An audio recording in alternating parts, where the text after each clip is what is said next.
राधे राधे। कैसे हैं मेरे प्रभु के प्यारे भक्तों। आशा करती हूँ प्रभु कृपा से आप स्वस्थ होंगे, प्रसन्न होंगे और अपने जीवन में आगे बढ़ते होंगे। मैं रीना पांडे अपनी मोटिवेशनल चैनल रीना जी ब्लॉग्स में आपका बहुत बहुत स्वागत करती हूँ। ओम महालक्ष्म्यै नमो नमः, ओम विष्णुप्रियायै नमो नमः, ओम धनप्रदाये नमो नमः, ओम विश्वजनन्ये नमो नमः। जय माता लक्ष्मी।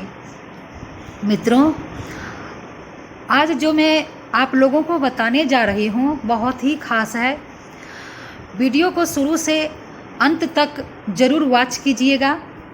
अगर अपने जीवन में आप खुशियाँ लाना चाहते हैं तो मित्रों, जो धन से हीन है या जो धन कमाते हैं पर रुकता नहीं है और धन के बिना मनुष्य का जीवन उसी प्रकार बीतता है जैसे व्याकुल मन एकदम रहता है। ऐसा लगता है कि जैसे वो नरक में ही गुजार रहा है, मन बेचैन रहता है। तो उसी का उपाय मैं आज लाई हूँ और मित्रों, मैं जो भी आप लोगों को बताती हूँ वो शास्त्र के अनुसार रहता है। कुछ भी बनावटी टोटका मैं नहीं बताती। हालांकि वो सब भी सही होता है, लेकिन मैं जो भी बताती हूँ आप लोगों को वो शास्त्रों के अनुसार प्रमाणित बताती हूँ। तो आज जो मैं बताने जा रही हूँ वो रामबाण उपाय है माता लक्ष्मी को प्रसन्न करने के लिए। बहुत ध्यान से सुनिएगा और अपने जीवन में इसे रोज उपयोग कीजिएगा। मित्रों, मैं जानती हूँ आप लोग बहुत समझदार हैं, तो समझदारी तो दिखाइएगा ना। जीवन में दुख आया है तो सुख का रास्ता भी तो भगवान बनाए हैं ना। हमारा वेद, हमारा शास्त्र किस लिए है? हमारे ऋषि मुनि इतना मेहनत किस लिए किए हैं? हम लोग के लिए ही ना, कि अगर दुख है तो उसका निवारण कैसे किया जाए। रोने से तो काम नहीं बनता है ना मित्रों। ये पृथ्वी लोक कर्म भूमि है, कर्म तो करना पड़ता है। हम लोग प्रारब्ध लेकर के आते हैं और उसी के अनुसार दुख सुख भोगते हैं। लेकिन जिसका दुख प्रभु मिटाना चाहते हैं उनको शास्त्रों में रुचि बढ़ती है, उनको शास्त्रों पर विश्वास होता है और उस अनुसार से चलते हैं तो उनका धीरे धीरे सुधार होने लगता है जीवन में और वो अपना कल्याण कर लेते हैं। तो प्रभु की ही कृपा होती है। जो शास्त्रों में रुचि रखते हैं, शास्त्र संगत बातें सुनने में रुचि रखते हैं। तो मित्रों, जो संस्कृत नहीं जानते हैं, क्योंकि मैं जो आज आपको बता रही हूँ वो श्री शंकराचार्य जी के द्वारा रचित कनकधारा स्तोत्र अचूक उपाय है। जो धन से जूझ रहे हैं वो कनकधारा स्तोत्र का पाठ अवश्य करें या सुने, दोनों में ही फायदा है। अगर आपको आती हो तो आप रोज पाठ करें, अगर आपको नहीं आती हो तो आप श्रवण करें। बस माता लक्ष्मी को याद करें, वेद ध्वनि कान में जानी चाहिए। तो मैं आप लोगों को बता रही हूँ हिंदी और संस्कृत दोनों में। संस्कृत में इसलिए बताऊंगी क्योंकि ये वेद भाषा है और वेद भाषा ही सर्वोत्तम होता है मित्रों। हिंदी तो इसलिए बताऊंगी कि जो आप श्लोक सुनिएगा उसका अर्थ भी जानना बहुत ज़रूरी है। तब जा करके आपको प्रेम बढ़ेगा, माता लक्ष्मी के चरणों में भाव बढ़ेगा और उसके बाद आप अपना परम कल्याण कीजिएगा। तो मित्रों, पहले मैं कनकधारा स्तोत्र की कथा कहती हूँ। कथा प्रसिद्ध है कि आचार्य श्री शंकर भगवत पाद एक दिन भिक्षा के लिए किसी ब्राह्मण सदगृहस्थ के द्वार पर गए। वह ब्राह्मण परिवार अत्यंत ही दरिद्र था। आचार्य के रूप में एक विख्यात अतिथि को अपने द्वार पर आया देख भक्तिमयी गृहिणी बड़े असमंजस में पड़ गई, कारण उनके पास भिक्षा रूप में देने के लिए कुछ भी नहीं था। अंत में उसे घर में एक आंवले का फल मिला, जिसे लेकर वह सन्यासी के पास पहुंची और बड़े ही संकोच के साथ उसे उन्हें अर्पण करने लगी। आचार्य को उसकी दुर्व्यवस्था पर तरस आ गया।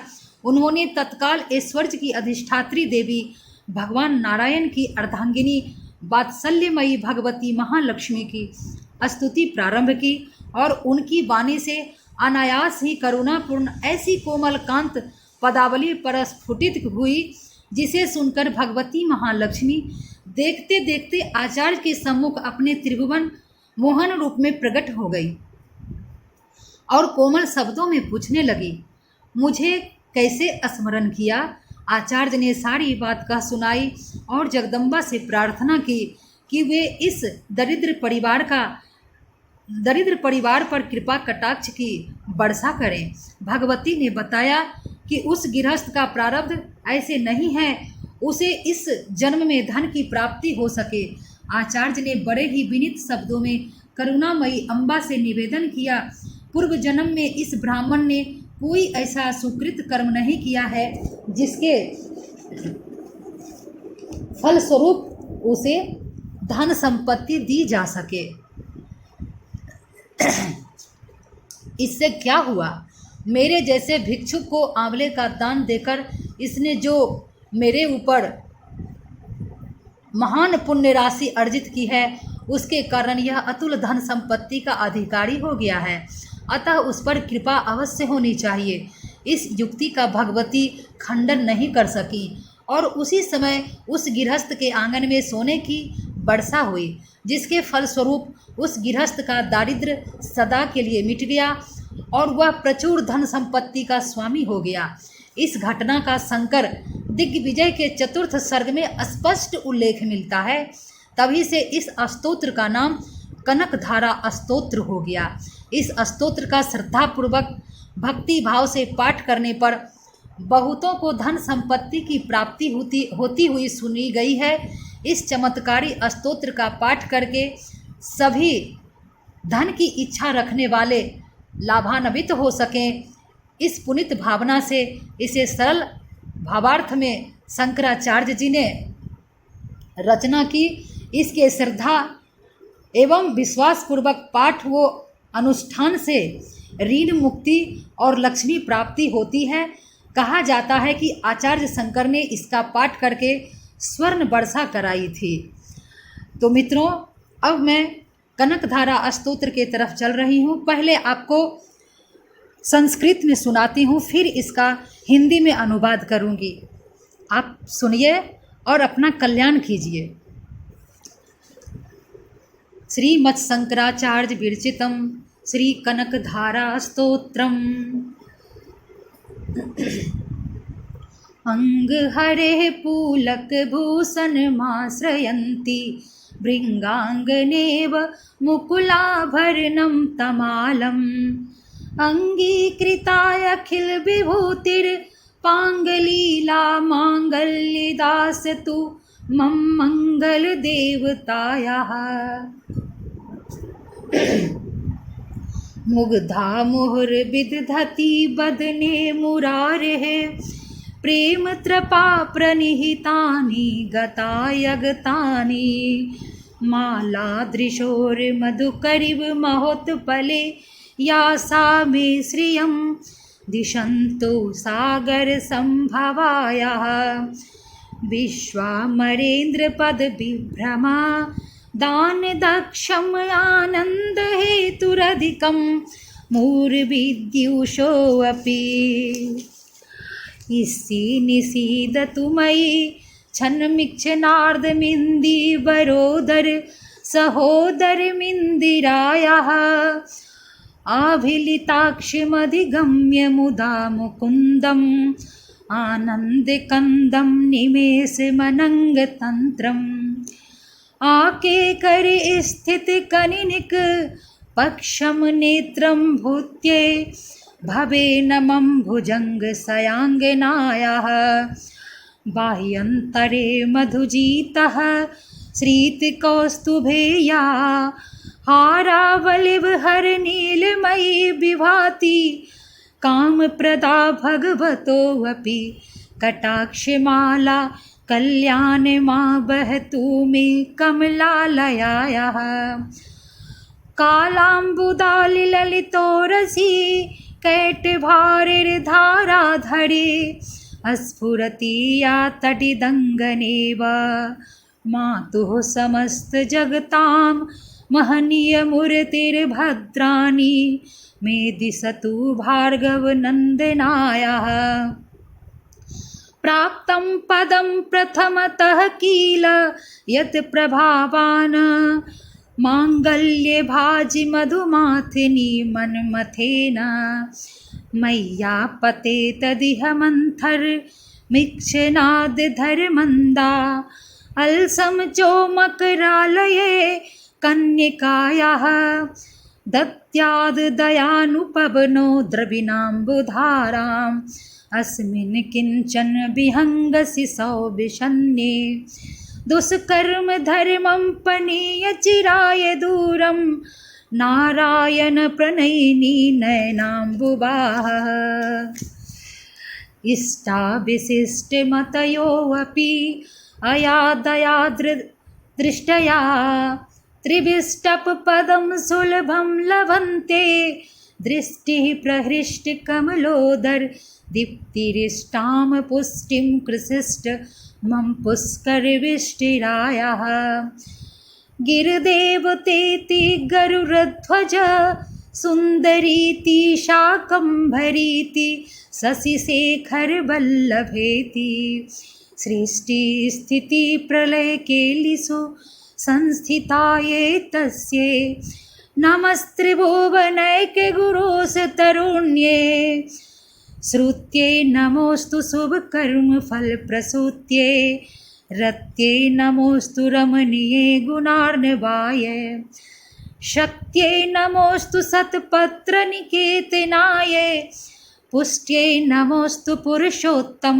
वल्लभाय नमोऽस्तु नालिकनिभाननाय नमोऽस्तु दुग्धोदधि जन्मभूत्यै नमोऽस्तु सोमामृतसोदराय नमोऽस्तु नारायण वल्लभाय सम्पत्तिकराणि सकलेन्द्रियनन्दनानि साम्राज्यदानि विभवानि शरोरुहाक्षि त्वद्वन्दनानि दुरिताहरणोद्यतानि मामेव मातर्निशं कलयन्तु मानये यत् कटाक्षसमुपासना विधिः सेवकस्य सकलार्थसम्पदः सन्तनोति वचनाङ्गमानसैः त्वां मुरारी हृदेश्वरीं भजे सरसीजनिलये सरोजहस्ते धवलतमानसुक गन्धे माल्ये शोभे भगवती हरिवल्लभे मनोज्ञे त्रिभुवनभूतिकरी प्रसीद मह्यं दिग्धस्तिभिः कनककुम्भमुखावसृष्टस्वरवाहिनी विमलचारुजलपलुताङ्गिं प्रातरे नमामि जगतां जननीं शेषलोकाधिनाथ गृहिणीमामृतावधी पुत्रीमा कमले कमलाक्षे वल्लभे त्वं करुणापुरतरङ्गितैर्पाङ्गहे अवलोकय मां किञ्चनानां प्रथमं पात्रं कृत्रिमं दयायाः अस्तुवन्ति ये अस्तुतिभिर्मुभिरन्वहं त्रयीमयीं त्रिभुवन्मातरं रमामा गुणाधिका गुरुत्तरभाग्ये भागिनो भवन्ति ते भुवि बुद्धिभाविताशयाः इति श्रीमत्शङ्कराचार्य विरचितं कनकधारास्तोत्रं संपूर्णं। बोलो लक्ष्मी माता की जय हो। मित्रों, कनकधारा स्तुति मैं वेद रूप से वैदिक भाषा में आप लोगों को सुनाती, इसे आप रोज़ श्रवण कीजिएगा। संस्कृत भाषा सभी को नहीं आता है और वेद शब्द में थोड़ा सा भी उच्चारण में गलती नहीं होनी चाहिए, नहीं तो परिणाम गलत मिलता है। इसलिए जिन्हें नहीं आता है वो रोज़ श्रवण करें कनकधारा स्तोत्र और अपने जीवन में सुधार लाएं, कल्याण करें, माता लक्ष्मी को प्रसन्न करें। अवश्य इस स्तोत्र से प्रसन्न होंगे, क्योंकि बहुत लोगों को सुनाई देता है कि इस पाठ को करने से बहुत की स्थितियां बदल गई है, माता लक्ष्मी प्रसन्न हुई हैं। मैं खुद अपना बात कर रही हूँ, मेरी भी स्थिति बदली है, आप जरूर करें। और मित्रों, जैसा कि मैं बोली हूँ कि आपको हिंदी में अनुवाद भी करके मैं सुनाऊंगी, तो आप जो है दूसरे वीडियो में देखिएगा, क्योंकि वीडियो लंबी हो जाएगी। इस वजह से मैं यहीं पे आप लोगों को अपनी वाणी को विराम देती हूँ। उसके बाद फिर दूसरा वीडियो में मैं हिंदी में कनकधारा स्तोत्र आप लोगों को सुनाऊंगी। तो मित्रों, माता लक्ष्मी की जयकारा कीजिए, कमेंट बॉक्स में अपना कल्याण कीजिए। कनकधारा पाठ अगर आपको आता है तो आप अपने मुख से करें तो और बेहतर है, सुनने से भी वही लाभ है मित्रों। बस माता में भावना जानी चाहिए। लक्ष्मी माता को आप भावना से एक एक स्तोत्र पर, एक एक शब्द पर ध्यान दीजिए, क्योंकि मैं बहुत ही क्लियर से, बहुत ही साधारण रूप से, बहुत ही क्लियर स्पष्ट रूप से आप लोगों को धीरे धीरे श्रवण करा रही हूँ, धीरे धीरे पाठ की हूँ मैं, ताकि आप लोगों को सही ढंग से कान में वैदिक शब्द कनकधारा स्तोत्र जानी चाहिए। ये शंकराचार्य के द्वारा रचा हुआ ये वेद श्लोक है, वेद मंत्र है, एक एक शब्द वेद मंत्र है माता लक्ष्मी का। और शंकराचार्य जी भगवान शिव का अवतार माने जाते हैं मित्रों।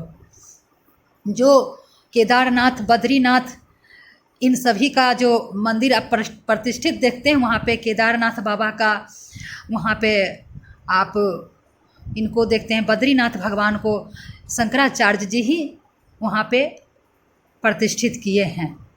तो मित्रों, आप सभी को प्रणाम, राधे राधे, जय माता की।